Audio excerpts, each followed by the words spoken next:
Hey guys, what's up? Spectre here, and BioWare recently released an uncut version of the Anthem mission we saw at E3, Scars and Villainy. For those of you who'd like to see the full uncut version here, there'll be a link below, but I know you've got a lot of games to play, so I thought I'd save you time by boiling down all the new information we could glean from this footage and bringing it right to you. Let's begin.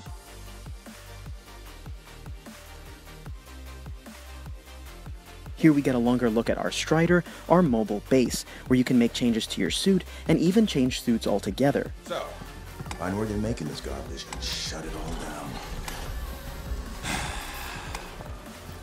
Piece of cake, right?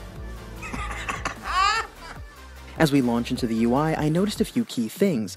There seems to be difficulty settings, perhaps allowing us to play missions at a higher difficulty for higher rewards, and players also seem to have banners similar to Destiny's emblems. As the devs mouse over the map quickly, we can see 5 different activity markers, giving us an impression of some of the mission variety.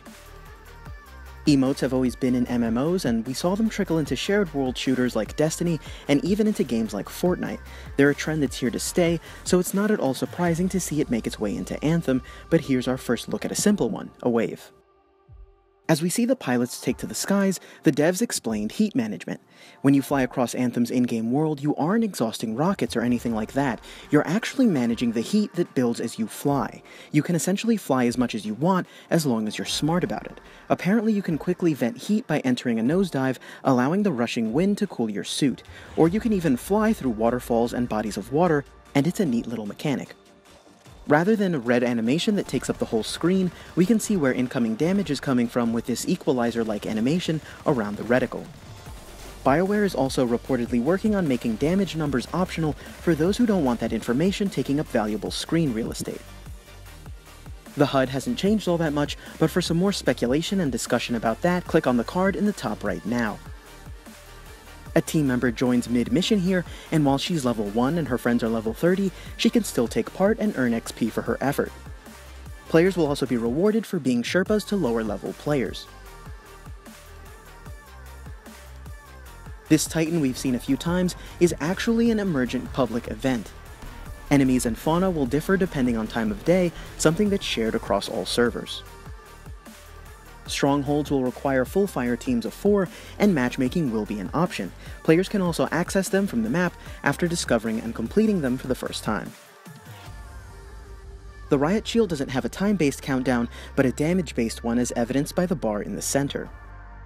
Players will also be able to set up combos by using complementary attacks, adding a new layer of strategy. Health and ammo do not regenerate automatically, as players must rely on drops from downed enemies. These orbs on the back of the Colossus are echoes, an item they need to deposit into a piece of Shaper tech to complete this stage of the mission. Here's another example of combos being used strategically, and another look at enemies whose suits are not dissimilar from our Colossus. While the team took out the relic, there are a lot more Shaper relics across the in-game world. Also scattered across the world are a bit of lore that players will be able to scan in order to learn more. These are called Arcanist Resonances. And finally, we see more of an enemy we were only teased with at E3, the Swarm Tyrant. This is the final boss of this specific stronghold. Players will have to manage adds, DPS the weak points, and manage mobs as this fight plays out in various phases.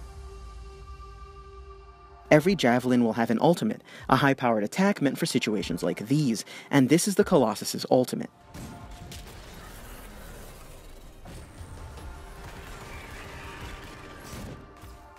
And that's it for this new look at Anthem gameplay. For more, make sure to sub, as Anthem has become a pillar of this channel, and I'll be covering it straight through launch and beyond. Also make sure to check out my Anthem and Cyberpunk 2077 playlist for more quality content. And as always, thanks for watching, guys.